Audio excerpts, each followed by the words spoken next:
You wake up beneath a burning Mediterranean sun. The air smells of dust, sweat, and smoke. Around you, hundreds of people stand silently, their wrists bound with rope. You do not know where your family is. You do not know where you are going. All you know is that yesterday you were free. Perhaps you were captured during a war. Perhaps your village was conquered by Roman soldiers. Perhaps you were taken by slave traders who crossed the sea looking for human cargo. Whatever happened, your old life is over. In ancient Rome, slavery is everywhere. The Roman Empire stretches across vast lands, and millions of enslaved people perform the work that keeps the empire running. Some work in wealthy homes, others labor in fields, workshops, or mines. Today, you are about to become one of them. As the morning passes, you are pushed forward with dozens of strangers toward a crowded slave market. The noise grows louder with every step. Merchants shout, animals cry, coins clink, people stare. For the first time, you realize that nobody sees you as a human being anymore. They see a product, a valuable object that can be bought and sold. You are ordered onto a wooden platform. One by one, buyers inspect the people beside you. They check teeth. They examine muscles. They ask questions about age, strength, and skills. The strongest bodies attract the most attention. The weakest receive barely a glance. You stand perfectly still, hoping for mercy. But mercy is not part of this business. Soon, a merchant grabs your arm and forces you to turn so potential buyers can inspect you from every angle. The crowd studies you in silence.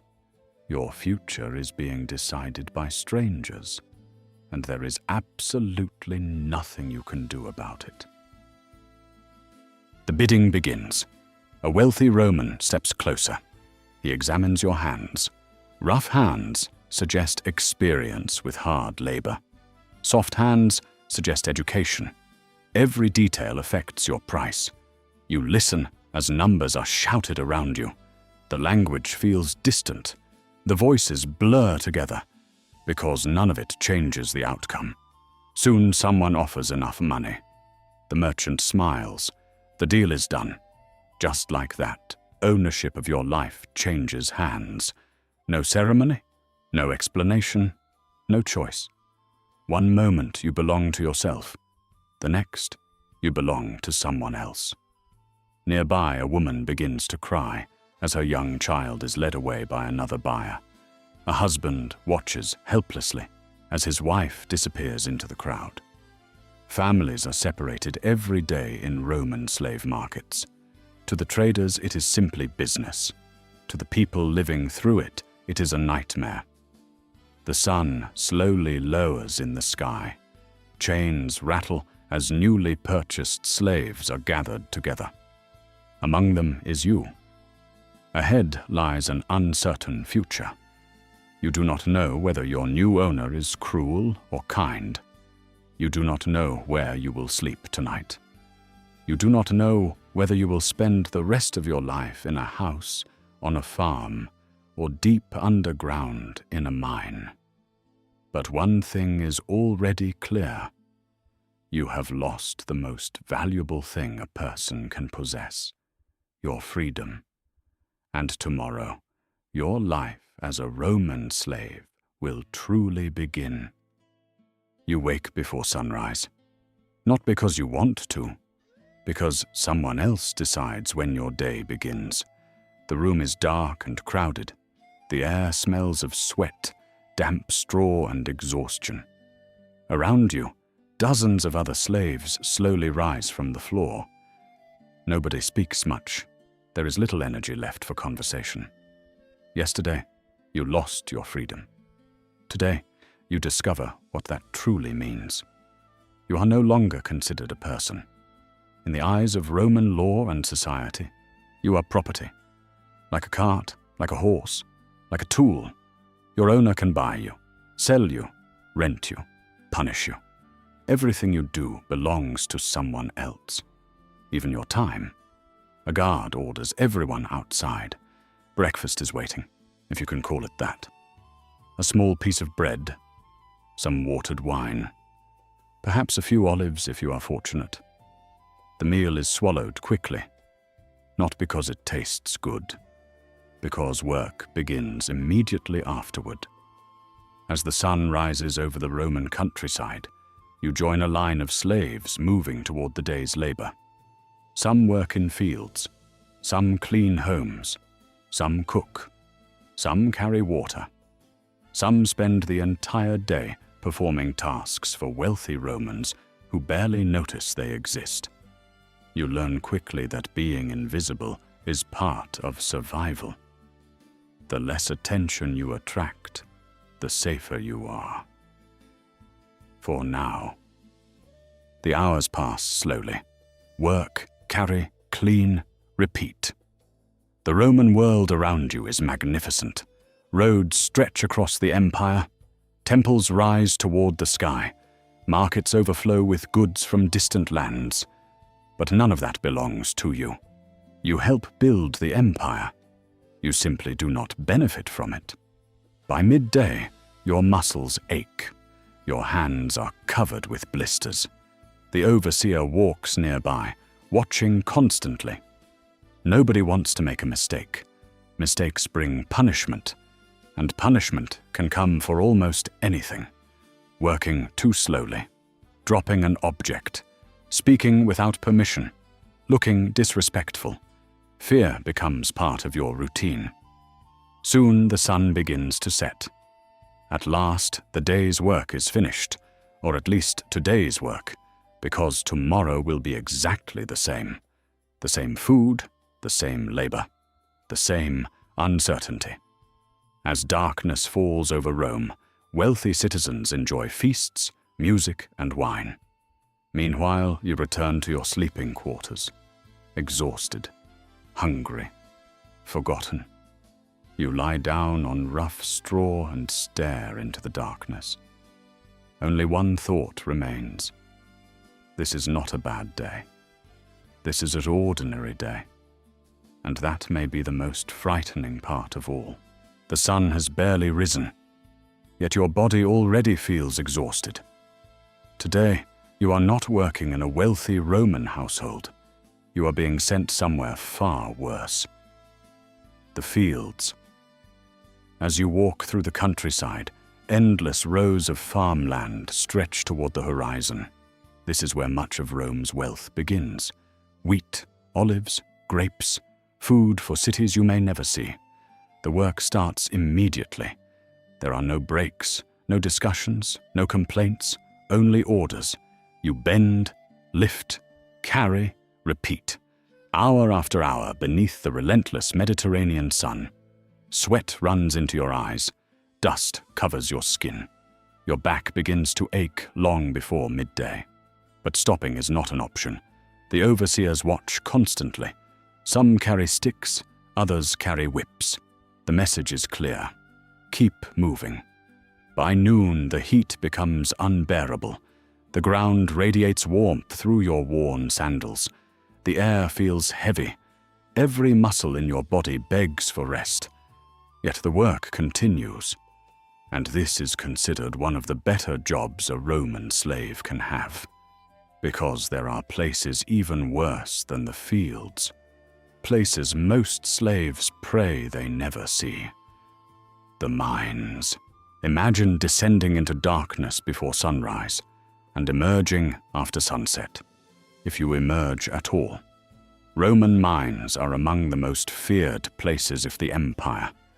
Deep underground, thousands of enslaved workers dig for gold, silver, copper, and other valuable resources. The air is thick with dust. Breathing becomes difficult. Sunlight disappears. The tunnels feel endless. Danger is everywhere.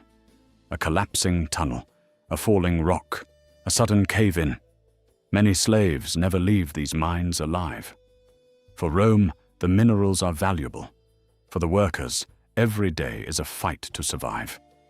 As you swing your tool against solid rock, Your hands bleed, your shoulders burn, your lungs struggle for air. But production must continue. The empire demands resources, and slaves provide them. Some workers eventually collapse from exhaustion. Others become sick. Many simply disappear, replaced by new arrivals purchased at the next slave market. To the Roman economy, you are not a person.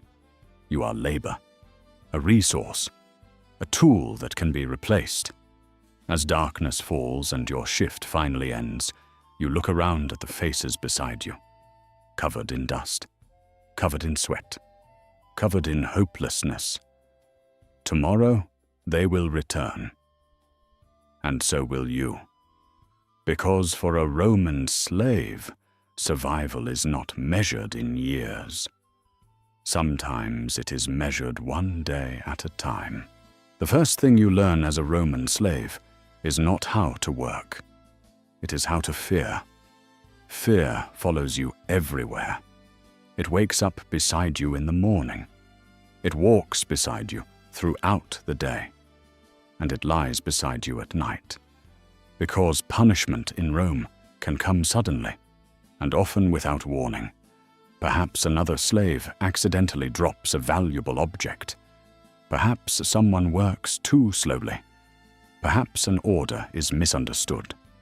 Whatever the reason, the consequences can be severe. One afternoon, you witness it for yourself. The entire work crew is ordered to stop. Silence falls. An overseer drags a frightened slave into the center of the courtyard. Nobody moves. Nobody speaks. The accused man keeps his eyes fixed on the ground. Moments later, the punishment begins. The sound echoes across the estate. Everyone watches. Not because they want to, because they are being taught a lesson. The message is simple.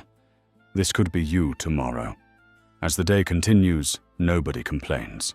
Nobody argues. Fear is more effective than chains.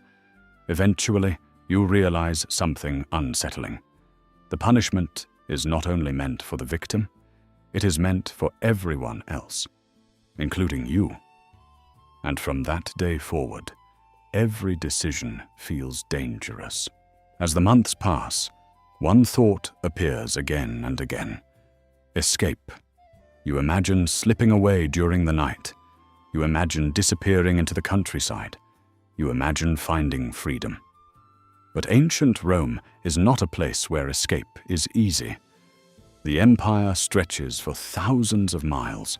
Roads connect cities. Guards travel constantly. Strangers attract attention. And runaway slaves are valuable property. Owners want them returned. Rewards are often offered. The risk is enormous. Still, some try. Stories spread quietly among the slaves. A man who escaped into the hills, a woman who vanished during a market day, a group who fled together after sunset. Most of those stories do not end well. Many are captured. Some are punished publicly. Others simply disappear from history, their fate unknown. So you stay. Not because you have accepted your situation, but because survival often means choosing the least dangerous option. As darkness settles over the Roman world, you stare into the night sky. The stars above are free. The wind is free. The birds crossing the horizon are free. But you are not.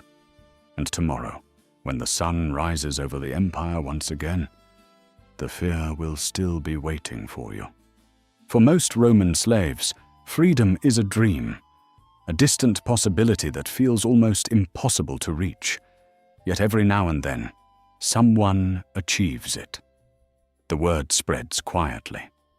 A slave has been freed, an old servant who spent decades working faithfully inside a wealthy Roman household, a trusted assistant who managed business affairs, a teacher, a secretary, someone whose owner decided to grant a reward that few ever receive. Freedom. As you hear these stories, hope begins to grow inside you. Perhaps one day it could happen to you as well. Perhaps years of obedience might earn a better future. Perhaps there is a path out of slavery, and for a small number of people, there is. Some freed slaves eventually become merchants, others open businesses, a few even accumulate wealth. Their stories are remembered because they are unusual, because they are exceptions. Most slaves never experience such a transformation. Still, the possibility exists, and sometimes hope is the only possession a slave truly owns. As another long day comes to an end, you find yourself imagining a different life. A life where nobody owns you. A life where your choices belong to you again. A life that feels almost impossible to remember. But reality arrives quickly. The next morning looks exactly like the one before, and the one before that. The same work, the same commands, the same exhaustion. You begin to understand something important. Freedom is possible, but it is rare. Most Roman slaves will never receive it. Many will grow old in service. Many will die in service. Some will spend their entire lives waiting for an opportunity that never comes. The empire is built on their labor. Fields continue to produce food. Roads continue to expand. Cities continue to grow. And millions of enslaved people make it possible. As the sun sets over Rome, you sit quietly and watch the sky turn orange. For a brief moment, everything feels peaceful. The noise fades. The orders stop. The work is finished, at least for today. You close your eyes and imagine freedom one final time. Not because it is likely, but because imagining it is easier than accepting the truth. Tomorrow, the empire will wake again. And so will you. Still hoping, still working, still surviving. The day is finally over. The tools have been put away. The orders have stopped. The shouting has faded into the distance. For the first time since sunrise, there is silence. You sit outside your sleeping quarters and watch the last light disappear beyond the Roman horizon. Somewhere far away, wealthy citizens are gathering for evening banquets. They laugh, they drink wine, they discuss politics, business, and philosophy. Their homes glow with warm candlelight. Servants move quietly through the rooms. Music drifts through the night air. The Roman Empire appears powerful, stable, eternal. But beneath that magnificent world lies another reality.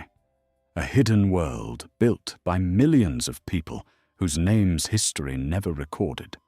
People like you, the roads, the farms, the villas, the mines, the wealth. So much of it exists because slaves wake up every morning and continue working. As darkness settles over the empire, you realize something. Rome may be one of the greatest civilizations in human history. But for a slave, it feels very different. It feels like survival. One day at a time. Now the stars shine above ancient Rome, the same stars we can still see today. For a moment, the empire feels distant. The noise is gone. The fear is gone. Even the exhaustion begins to fade. You lie down on rough straw and stare into the darkness.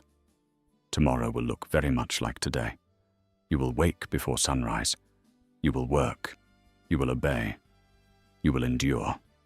And you will hope. Hope for freedom. Hope for a better future. Hope that somehow your life can become your own again. Many slaves never saw that day. Many spent their entire lives in service. And many were forgotten by history. But tonight, at least for a few moments, we remember them. Not as numbers, not as property, but as people. People who lived. People who suffered. And people who survived one of the most difficult lives in the ancient world. So the next time you imagine life in the mighty Roman Empire, remember this. You probably wouldn't survive as a Roman slave.